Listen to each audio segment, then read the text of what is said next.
Oh, merci Seigneur. Merci pour ce moment de se rassembler une fois de plus dans ta présence.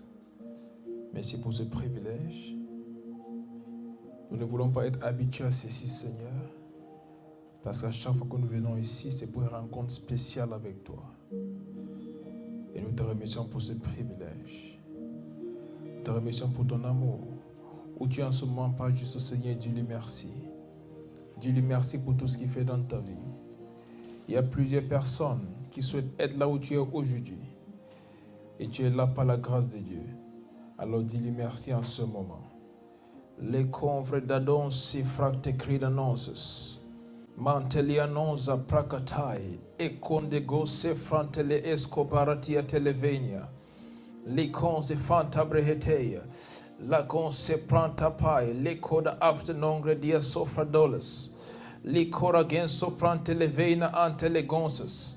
La cobrehete mantadoria, vantelia non cresto prakata, le conza bantalia davahaste, le coprentadoes, en quande gonse prante le vehosia, le praconta balate, mande le gonse frante le ectocarodia tevenia, le branon santa bahate, le conzante liga non cresto prahate, le parodia non cresaida, mante le gonse fradoles, le conta prahatevena, le consanto palia vehato, e quandeliso, le condadores, le conta practelevonanso. Il n'y a personne comme toi, Jésus. Il n'y a personne comme toi, El Shaddai. Il n'y a personne comme toi, Adonai. Il n'y a personne comme toi, Elohim. E quante saune meliata, raconde man creso prakatahe, en quante dolia, le cosante levehosia prante leveia. Oh, merci Seigneur. Magnifique, magnifique est le Seigneur. La coramen sopracta pelanonges. Quand nous contemplons ta beauté, ta majesté, nous disons, il n'y a personne comme toi. Comment tu as pu choisir des hommes comme nous, Seigneur? Les couvrir-annonces pour habiter à nous. Fais de nous ta demeure. Les co-sévrahate coradeses. Quel privilège de porter le Saint-Esprit de Dieu, dans ce vase de terre. Les covradina ante sovrahate quesos. Les chronenzo prante legohaso beriatave. Que pendant que nous étions encore dans le péché, tu es mort pour nous. Tu as donné ta vie pour nous. Qui est comme toi, Papa? Les cofaria acte coranenzo frante leges.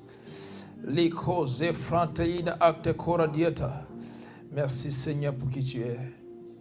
Merci Seigneur. Merci Seigneur. Oh, sokabora dia sefrano. Les moments d'adoration sont des moments très clés pour moi parce que c'est la seule chose que Dieu a jamais. Au ciel, il n'y aura pas de prédication. Au ciel, il n'y aura pas de prière. Il n'y a pas de raison de prier. Ni il n'y a pas de personne à qui prêcher. Mais la seule chose que nous avons fait à perpétuité, même au ciel, c'est l'adoration.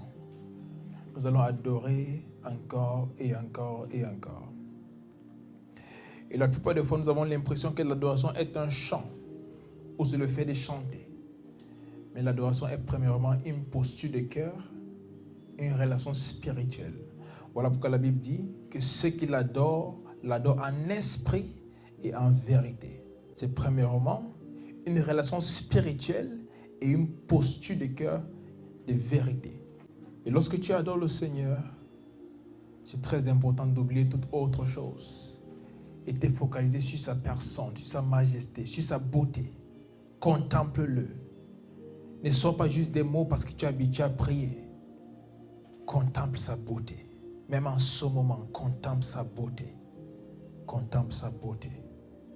Liko franonde coradia te festes. Qui est comme toi, Seigneur? Qui est comme toi, Seigneur? Qui est comme toi, Seigneur? Liko se franta acte coradia te venes. Qui est comme toi, Seigneur? Reçois la gloire, reçois l'adoration, reçois l'honneur.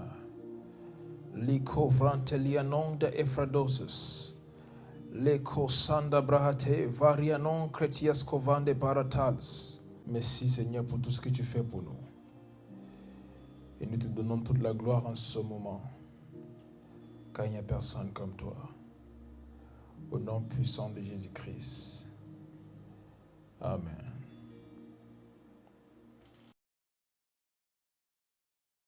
Alors bienvenue à tous au culte d'aujourd'hui.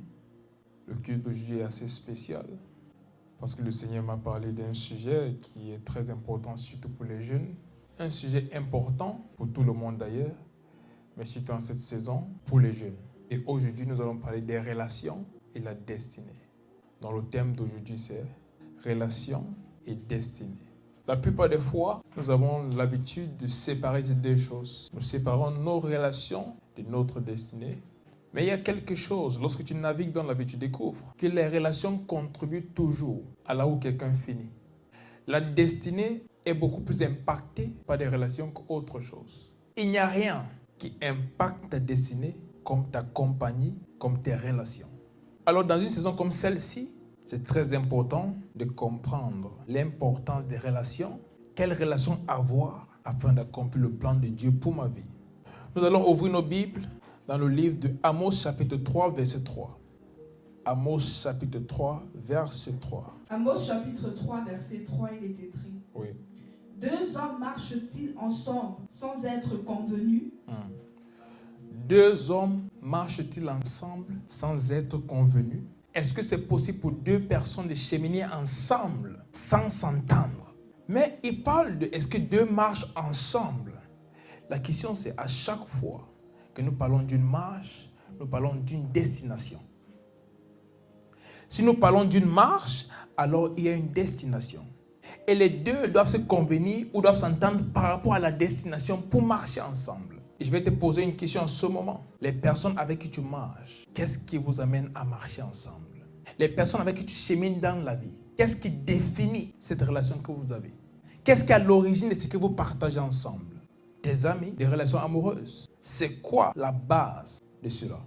Qu'est-ce qui vous amène à faire les choix d'amis, les choix de partenaires, les choix de compagnie? Qu'est-ce qui influence vos choix dans les relations?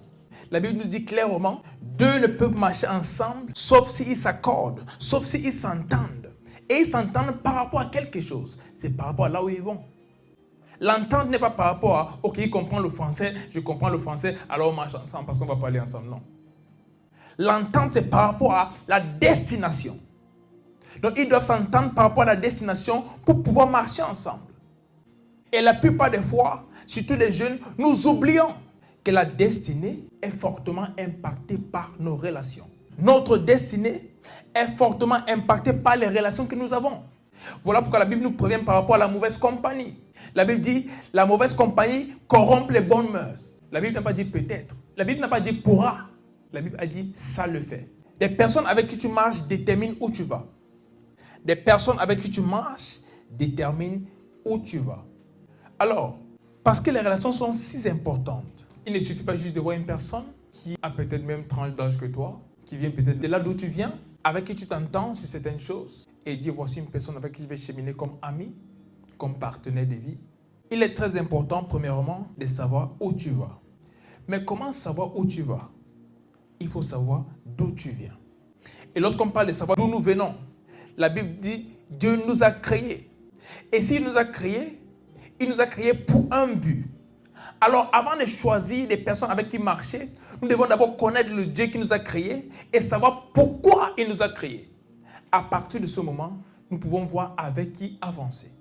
Il y a une chose qui se passe, plusieurs jeunes pensent que cette personne est mon ami parce que nous sommes nés dans le même quartier, nous avons grandi ensemble. Cette personne est mon ami parce que nous avons fréquenté dans la même école pendant longtemps, alors c'est mon ami. C'est mon ami parce qu'on s'est aidé 2-3 fois à faire quelque chose, alors désormais on chemine ensemble jusqu'à la fin. Faisons attention. Nos relations définissent notre destination.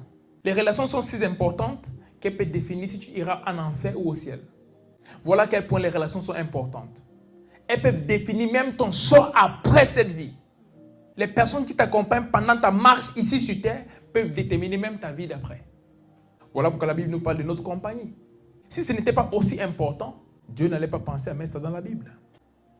Il y a beaucoup d'autres choses qui n'ont pas été mises dans la Bible. Mais si Dieu a mis cela, c'est parce que ta compagnie détermine ce que tu deviendras, détermine ce que tu feras dans la vie et détermine même où tu seras après la mort. C'est à ce point que les relations sont très importantes.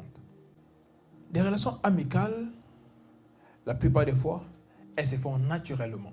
Peut-être parce que nous nous entendons, peut-être parce qu'à cause d'une situation, à partir de ce moment, on dit que voici une personne avec qui je peux cheminer. Et j'aimerais que nous sachions ceci.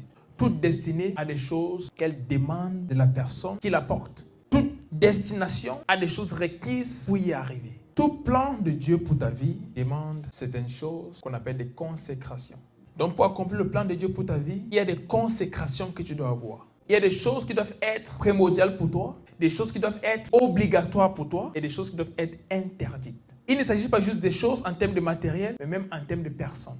La qualité des personnes autour de toi détermine la qualité de ta vie. Le docteur Myles Monroe a dit ceci. Un ami, c'est celui qui t'aide à accomplir le plan de Dieu pour ta vie.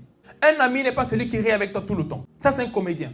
Un ami n'est pas celui qui t'a aidé 2-3 fois. Un ami, c'est celui qui t'aide à accomplir le plan de Dieu pour ta vie. Ça peut venir par une blague. Vous commencez à blaguer, après vous découvrez que waouh, vous entendez très bien, mais ça ne suffit pas. Est-ce que cette personne va où tu vas? Est-ce que cette personne contribue positivement à là où tu vas? Est-ce qu'elle contribue positivement à ta vie? Et est-ce que ce qu'il fait t'équipe pour là où tu vas? Ou est-ce que malgré le fait que la personne est drôle, elle te déconcentre plutôt du plan de Dieu pour ta vie? Est-ce que parce que cette personne est toujours là pour toi quand il le faut, en termes de peut-être te donner des choses? Si tu es dans le besoin, la personne est capable de te donner quelque chose, de te t'aider la main. Mais quels sont les conseils que cette personne te donne?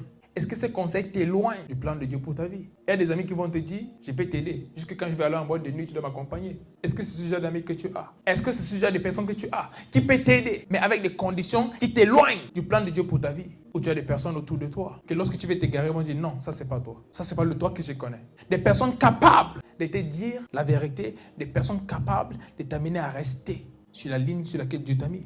Des vrais amis ne sont pas ceux-là qui sont là juste pour t'acclamer et t'applaudir à chaque fois. Ce sont ceux-là qui sont également capables de te dire tu n'es plus en train de faire les mêmes choses que tu faisais avant. Ces mêmes choses positives que tu avais commencé, nous voyons un changement négatif en ce moment. Il faut retourner. Tu ne fais pas assez. Pas ceux qui te disent à chaque fois non, tu t'es trop battu, c'est bien, repose-toi. Non. Ceux qui sont capables de te dire avant, tu faisais ça mieux que maintenant et en ce moment, quelque chose se passe qui n'est pas très bien, ressaisis-toi. Des amis pour qui ta destinée compte. Ce n'est pas juste le fait que tu sois bien aujourd'hui, mais ils veulent que tu sois bien demain. Des vrais amis sont ceux-là qui préfèrent le sacrifice aujourd'hui dans ta jeunesse pour avoir une vie paisible lorsque tu seras vieux. Donc des personnes qui vont privilégier le travail, privilégier une vision au-delà du plaisir, au-delà de la distraction. Des personnes qui peuvent t'aider à rester dans le plan de Dieu pour ta vie. Des vrais amis sont ceux-là qui peuvent même en ton absence parler en bien de toi, défendre ton image. Même quand il y a quelque chose qui se passe par rapport à toi, ces personnes sont capables de dire la personne que nous connaissons n'est pas comme ça. Elles n'ont même pas besoin de savoir ce que tu as dit par rapport à la situation. Elles te connaissent tellement bien qu'elles savent ce qui va venir de toi ou pas. Des vrais amis, ils sont ceux-là qui te connaissent. Sont ceux-là qui ne sont pas juste à côté de toi sans être avec toi. Ils pénètrent ta vie d'une certaine façon, par leur façon de te voir, par leur façon de marcher avec toi. Ils comprennent certaines choses par rapport à toi, que parfois toi-même tu ne comprends pas. Et ils peuvent pointer du doigt certaines choses et te dire voici tes forces, voici tes faiblesses. Travaille beaucoup plus sur ceci et à ce niveau, améliore juste. Et d'autres choses, abandonne ceci.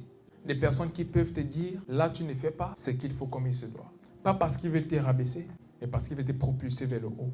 Des vrais amis sont ceux-là qui t'amènent à rester focus, même quand il y a des distractions autour. Des personnes qui t'encouragent à faire ce qu'il faut pour chaque saison. Mais de nos jours, pour nous, l'amitié consiste à nous donner la joie. Aussi longtemps que nous sommes contents dans le présent, même si on sacrifie notre futur, c'est pas grave. Le but de l'amitié, c'est pour que les gens soient contents en ce moment. Et peu importe ce qui se passe après, ce n'est pas grave. Mais je vais te faire comprendre ceci.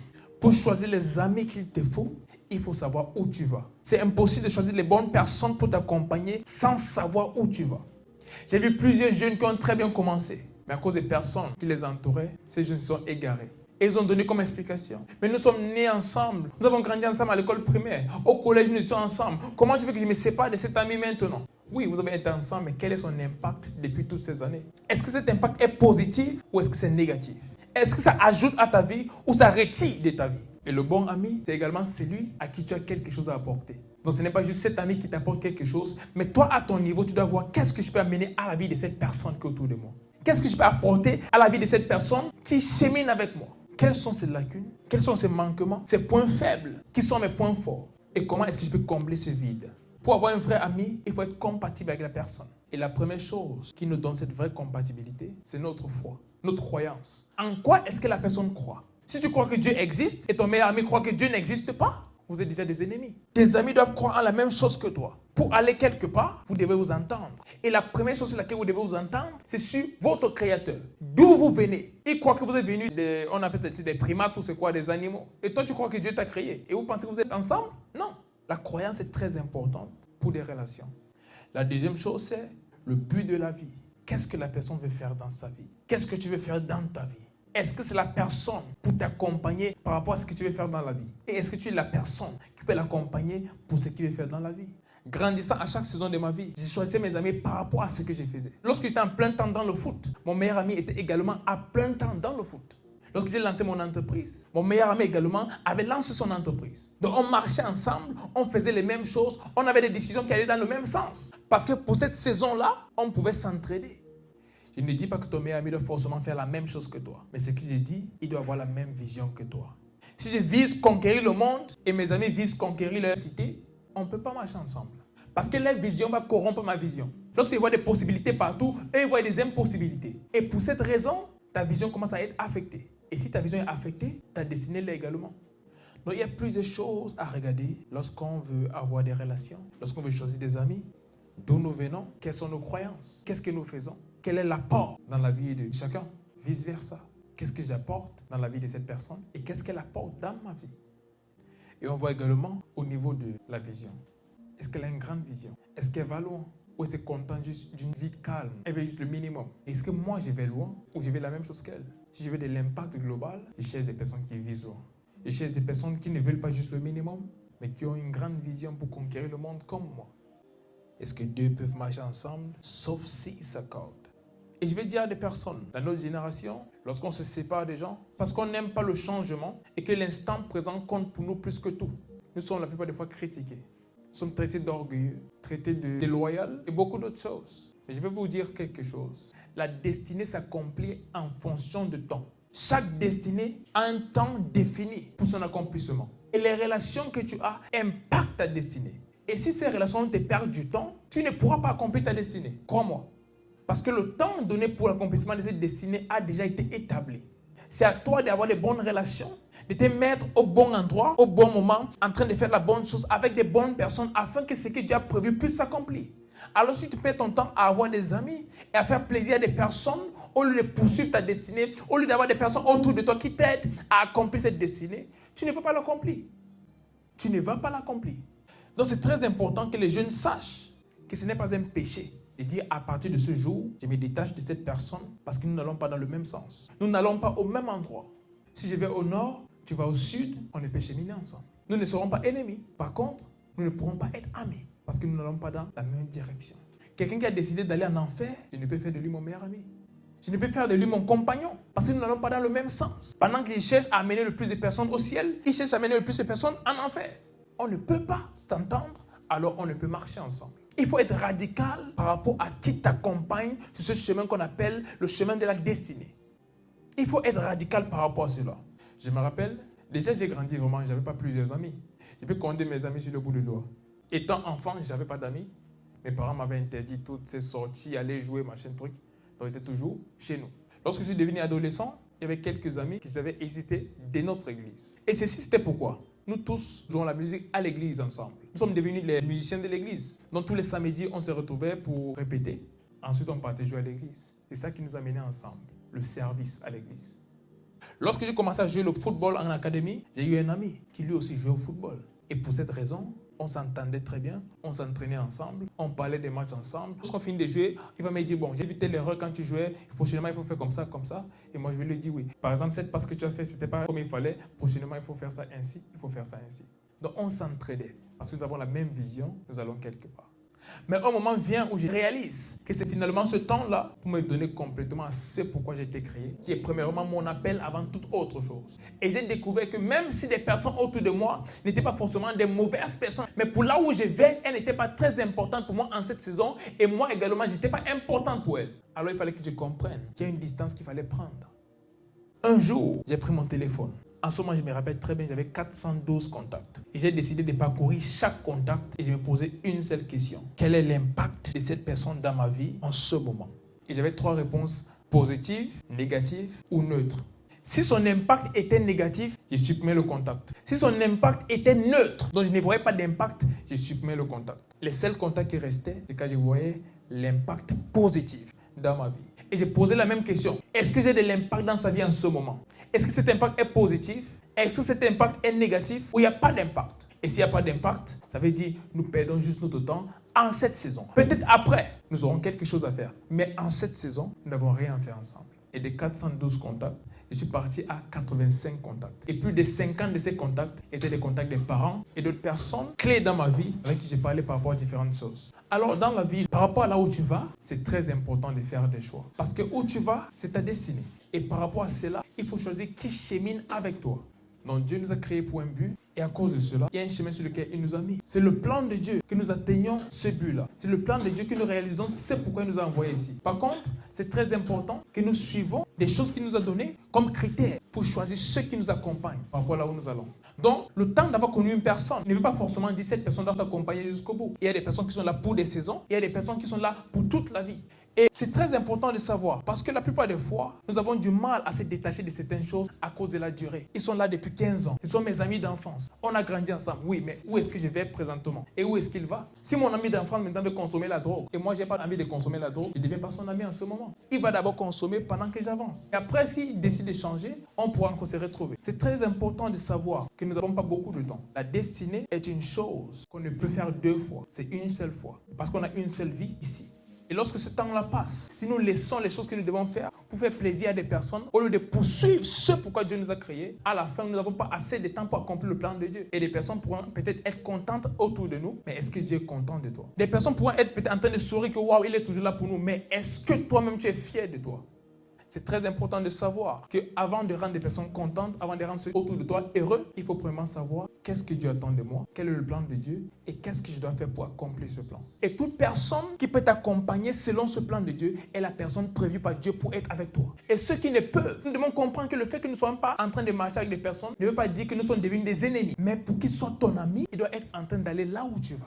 Et c'est le plus grand problème de notre génération. On a perdu le détachement. Mais j'ai prié en ce jour que le Seigneur vous accorde cette grâce de trouver les personnes qu'il vous faut pour votre destinée. Des personnes qui vont vous épauler. Des personnes qui auront des forces là où vous êtes faible. Des personnes qui sont capables d'ajouter quelque chose. Des personnes d'une valeur ajoutée à votre vie. Je dis toujours à des personnes, la plus grande richesse dans ce monde, ce sont des relations. Également la pauvreté, ce sont des relations. La personne avec qui tu marches détermine où tu vas. Il y a plusieurs personnes qui n'ont peut-être même pas de finances pour lancer des business, mais ils ont des personnes qui peuvent les conseiller au niveau des idées. Et avec une très petite somme, à cause des idées qu'ils reçoivent de ces personnes, à cause des conseils qu'ils reçoivent, ils arrivent à gagner beaucoup d'argent. Il y a ceux qui ont beaucoup d'argent, mais ils n'ont pas de personnes autour d'eux qui peuvent les conseiller. Donc, ils perdent cet argent. Donc, plusieurs personnes, avant de lancer les business, ils partent d'abord à la banque faire un prêt pour aller lancer le business. Qui est ton mentor? Qui est ton exemple dans le business? Ceux autour de toi, qu'est-ce qu'ils te conseillent par rapport à ce business que tu veux faire? Parce que ces relations vont déterminer ce que tu auras beaucoup plus que l'argent que tu as prêté à la banque. Donc c'est très important, ceux qui cheminent avec toi. Donc la première chose, c'est des relations amicales qui t'accompagnent. La deuxième chose, pour des relations amoureuses, avant de vouloir dire « Ok, je vais épouser cette personne », il y a des choses à prendre en compte. Et comme j'ai dit, la première chose pour toute relation, c'est la croyance. Si je crois que Dieu existe, la personne croit que Dieu n'existe pas, on ne peut pas s'entendre. Et parce qu'on ne peut s'entendre, on ne peut marcher ensemble. La deuxième chose, c'est quel est le plan de Dieu pour ma vie? Aussi longtemps que tu ne connais pas le plan de Dieu pour ta vie, tu ne peux savoir la personne qui peut t'accompagner pour accomplir ce plan de Dieu. Il est très important de savoir pourquoi est-ce que Dieu m'a créé, afin de savoir qui peut m'accompagner. La Bible dit Dieu a créé Adam et lui a donné quelque chose à faire dans le jardin d'Éden. C'est alors qu'il a décidé de créer Ève pour aider Adam.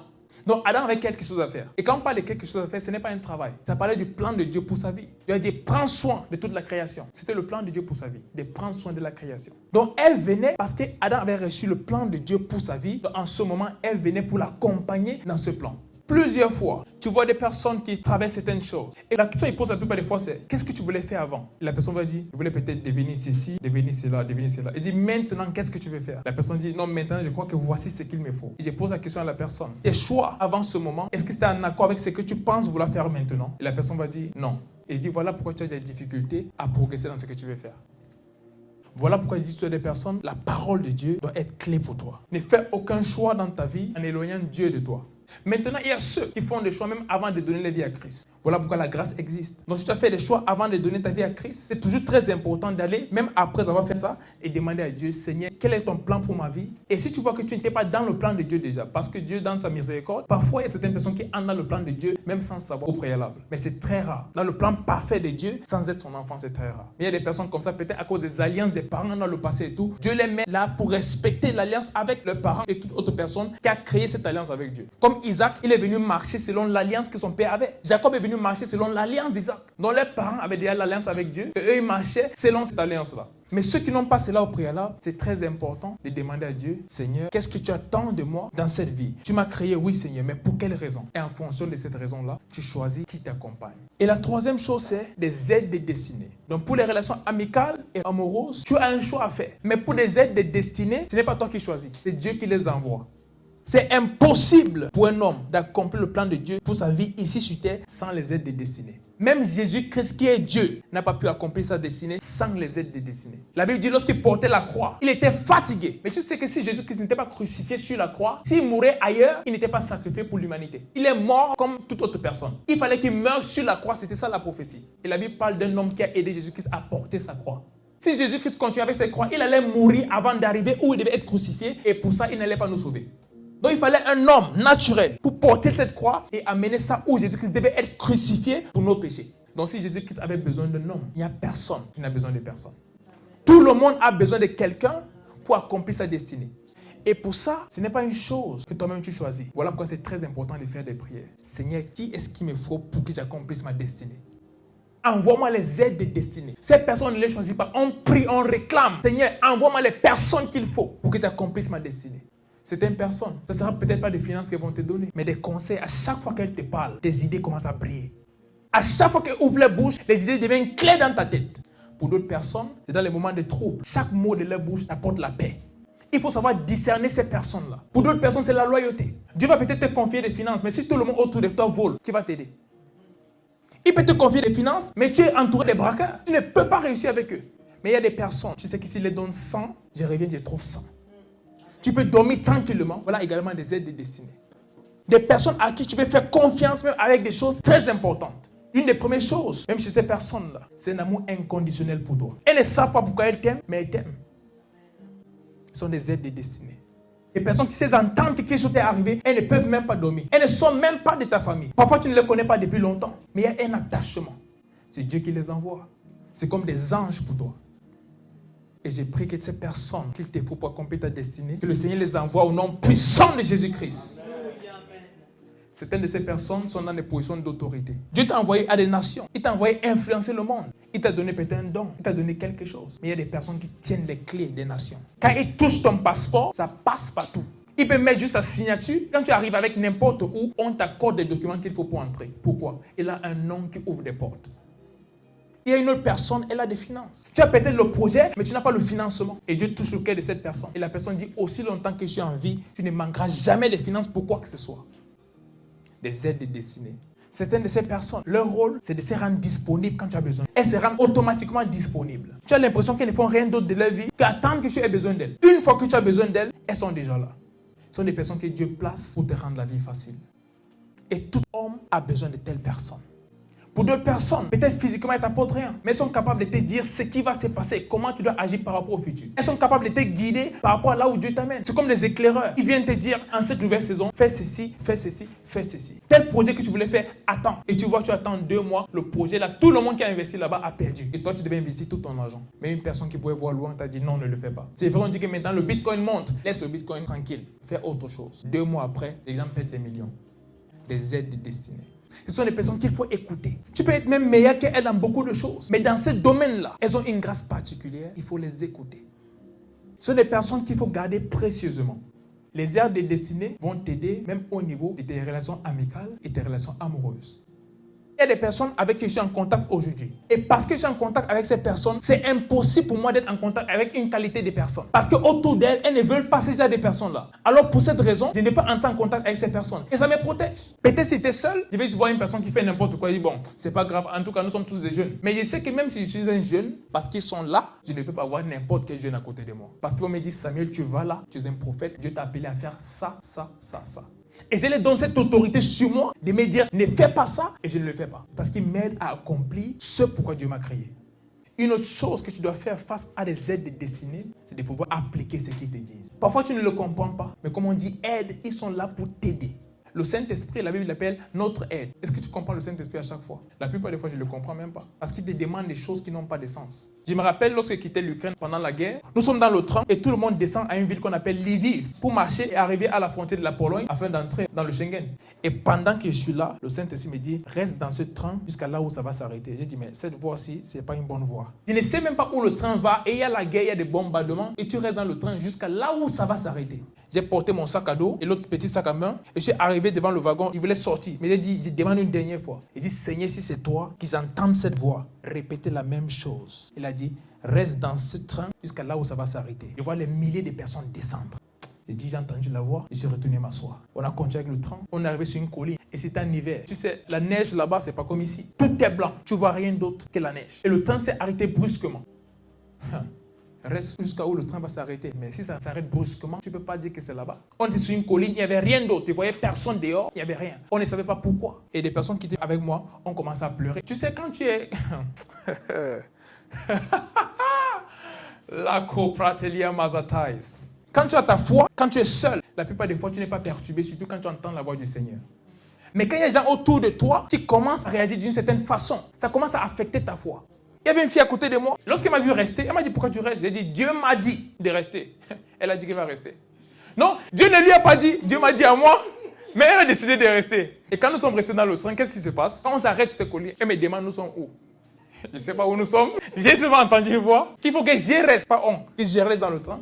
Elle a décidé de rester parce qu'elle avait vu peut-être quelques 2-3 prophéties. Elle dit, bon, peut-être le gars, si, peut-être il entend vraiment une voix. Mais là, elle est restée et elle est devenue une charge pour moi. Parce que là, elle ne restait pas pour elle, elle restait parce que j'ai dit que mon Dieu m'a dit de rester. Donc lorsque le train là s'arrête à cet endroit, elle me demande, nous sommes où?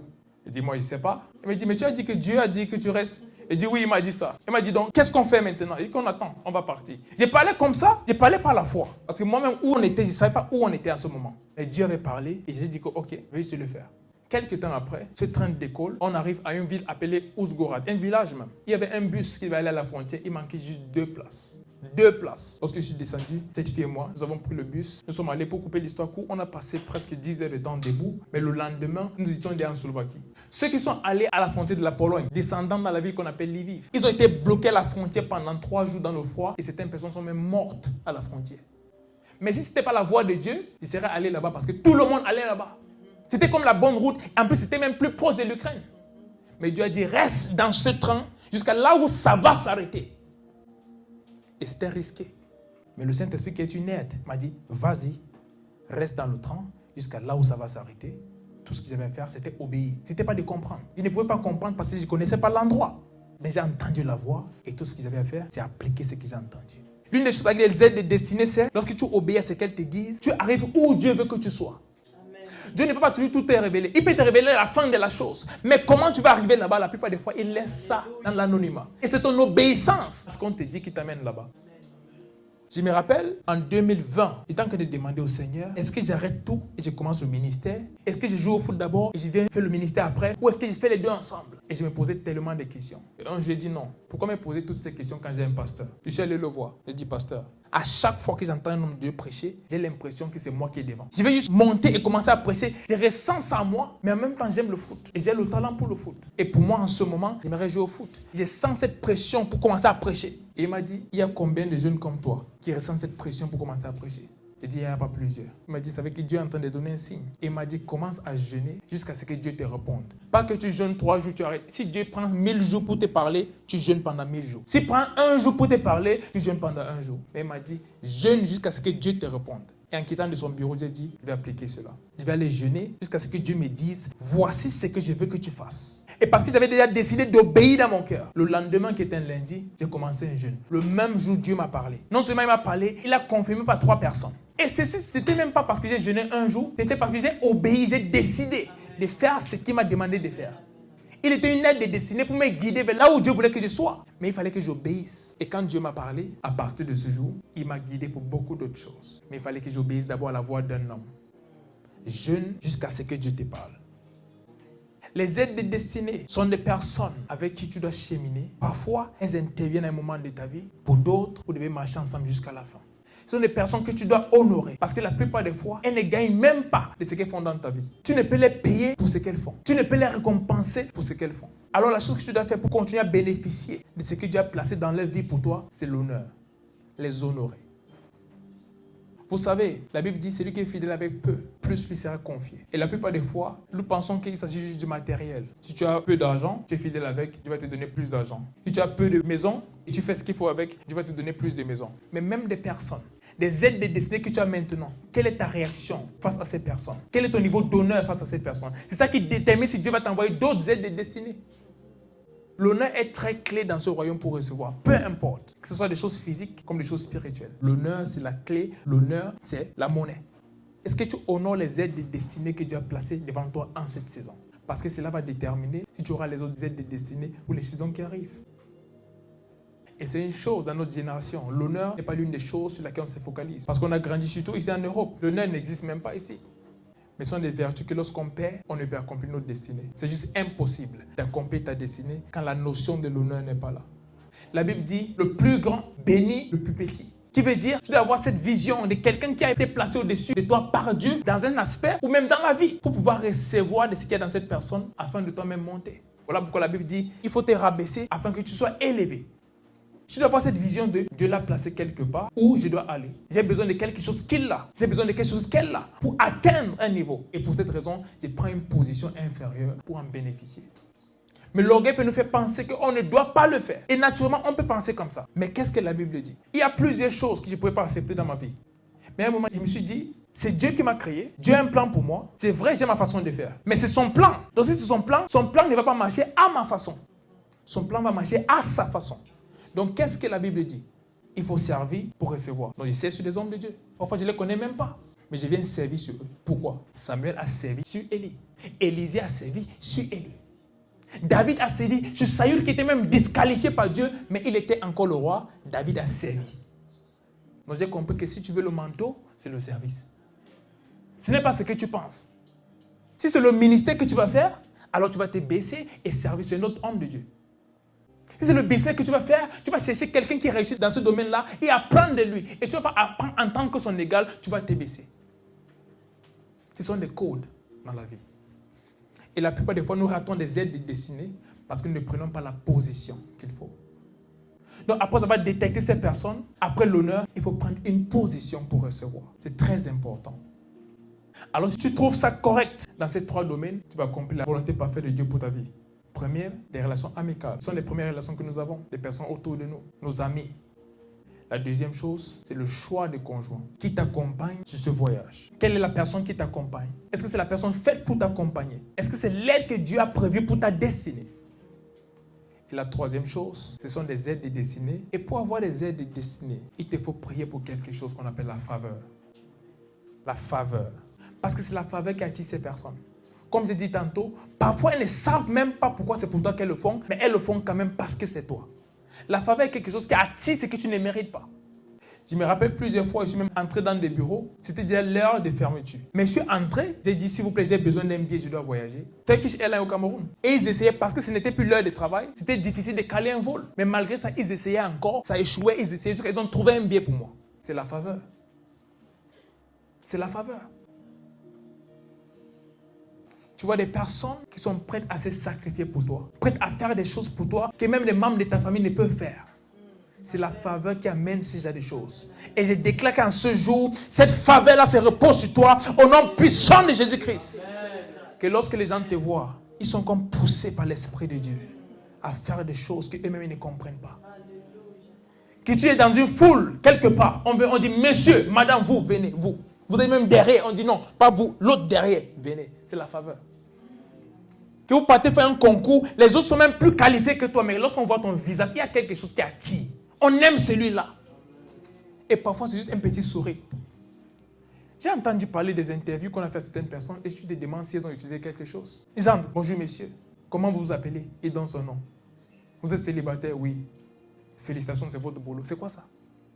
Tu veux être manager quelque part, on te demande si tu es célibataire, comment tu t'appelles pour te donner le job? On ne demande pas l'expérience, rien d'autre, juste ça.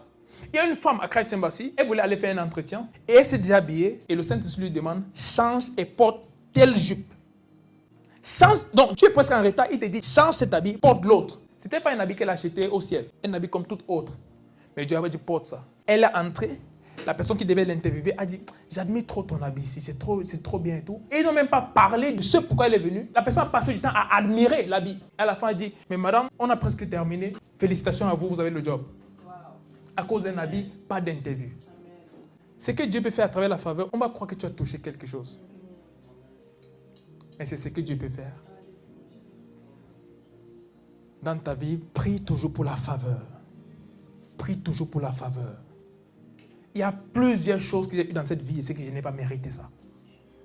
Juste des personnes que Dieu touche, elles-mêmes tu les demandes pourquoi est-ce que tu fais ce que tu fais. Elles n'ont pas d'explication, mais elles le font quand même. Et elles vont le faire encore et encore. Parce que ça ne vient pas d'elles. C'est la faveur. C'est la faveur. Et j'ai prié que Dieu vous envoie des personnes qui vont vous aider et vous accompagner à accomplir sa volonté parfaite pour vous. Au nom puissant de Jésus-Christ. Que les choses pour lesquelles les autres se battent, les gens vont se battre pour faire ces choses pour vous. Au nom puissant de Jésus. Si les gens vont dans la secte et prennent des choses pour manipuler les gens, nous qui sommes les fils d'un roi, les fils de celui qui possède cette terre, nous ne pouvons être là et mendier pour les choses que d'autres ont facilement. Cette grâce pour la facilité. Cette grâce pour obtenir des choses facilement. Cette grâce qui attire des aides destinées. Cette grâce qui attire des bonnes personnes autour de nous dans tous les domaines. Je déclare qu'à partir de ce jour, cela soit ton partage au nom puissant de Jésus-Christ. Qu'à partir de cet instant, cette grâce-là soit visible dans ta vie à tous les niveaux, au nom puissant de Jésus-Christ.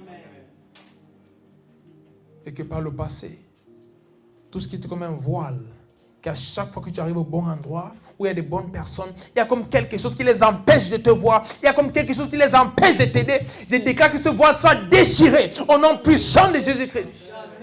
Et qu'à partir de ce jour, partout où tu arrives, que la faveur soit la première chose qui est vue. Au nom puissant de Jésus-Christ. Liko sefranta acta cora dietes. Qui anoncre sovrano. Lekonda bahate lianongre sofra deliata bahate. Likonda brante legon sefra ate cora dietes. Je déclare que même en ce mois de juillet, que le Seigneur fasse des choses dans ta vie.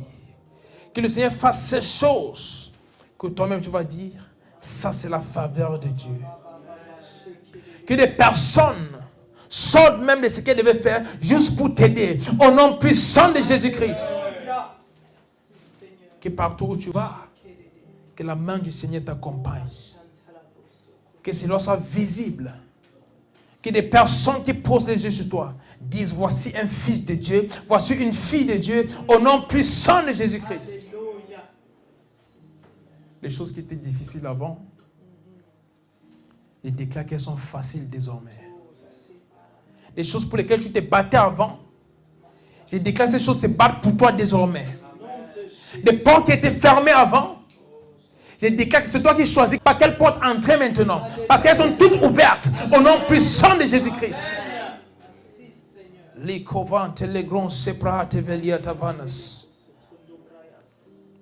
Que là où tu as toqué, tu as toqué. Ce sont eux maintenant qui t'appellent pour venir.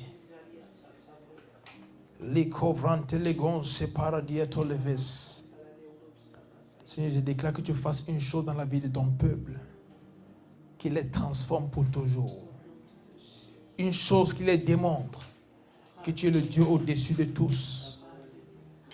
Et même en ce mois de juillet, et le restant des mois de cette année 2024, qu'ils expérimentent ta gloire, qu'ils expérimentent ta faveur dans tous les domaines de leur vie, au nom puissant de Jésus-Christ. Amen. Et j'ai prié que toute erreur qui a fermé des portes, toute erreur commise par le passé, même au niveau des aides destinées, je déclare que ta miséricorde parle à notre faveur maintenant, et ces erreurs sont effacées au nom puissant de Jésus-Christ. Amen. Et toute chose se met en place maintenant. Toute chose se met en place maintenant. Des nouvelles choses se mettent en place en ce moment. Et tu te glorifies, même dans la vie de tes enfants. Tu dis, Seigneur, nous sommes faits pour ta gloire. Je déclare que ta gloire soit visible dans tous les aspects de nos vies à partir de cet instant. Au nom puissant de Jésus-Christ. Et que nous allons de gloire en gloire. Nous allons de gloire en gloire. De victoire en victoire. Parce que c'est ça notre portion en Christ. Au nom puissant de Jésus-Christ. Amen. En ce moment, nous allons juste donner nos offrandes. Si nous sommes en ligne, il y a un lien PayPal dans la description. Et pour ceux qui sont ici, on va juste venir mettre ça dans le panier devant. Dans nos offrandes, nos dîmes, nos sémences, tout ce que le Seigneur te met à cœur, c'est le moment de le faire. La sœur Vanella, s'il te plaît, tu vas mettre ça devant. Liko brante legons efradoliga istafactus. Leko santa brahate vantelianonge sofracta paradietes.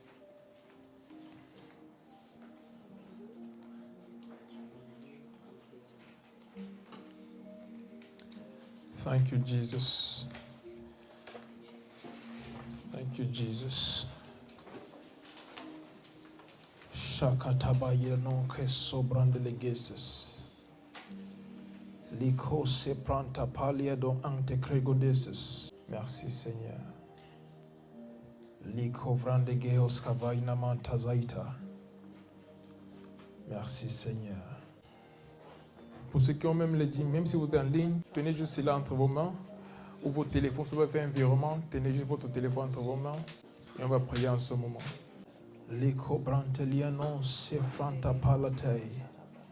Seigneur, je prie en ce moment pour ton peuple. Ceux qui sont en ligne, comme ceux qui sont ici présents. Et je déclare, Seigneur, parce qu'ils ont honoré ces principes. Ils ont honoré ta parole. Comme un signe d'obéissance, également un signe d'amour pour toi. Je déclare que tout ce qu'il leur faut, Seigneur, pour un prochain niveau soit relâché maintenant, au nom puissant de Jésus-Christ. Qu'une nouvelle chose commence dans leur vie à partir de cet instant. Par leur obéissance, je déclare des portes s'ouvrent. Par leur obéissance, je déclare la faveur se repose sur elles maintenant. Et je prie, Seigneur, que même pour ceux qui n'ont pas pu, peut-être parce qu'ils n'en ont pas, que tu pourvoies pour eux au nom puissant de Jésus-Christ. Et que tu fasses une nouvelle chose. Je bénis les dîmes, les offrandes, les semences. Et que cela soit utilisé pour ta gloire. Et ta gloire uniquement. Et je déclare qu'il ne manque jamais. Il ne manque jamais. Il ne manque jamais. Il ne manque jamais. Peu importe dans quel état l'économie se trouve. Je déclare que l'économie du ciel sponsorise tout ce qu'ils font. Au nom puissant de Jésus-Christ. Tu dis, tu vas pouvoir tous nos besoins de ces richesses que nous avons en toi. Ces richesses sans fond. Je déclare qu'ils puisent les richesses de toi à partir de ce jour. Au nom puissant de Jésus-Christ. Glorifie ton nom à travers leur vie. Fais cela pour leur joie et pour ta gloire. Au nom de Jésus-Christ.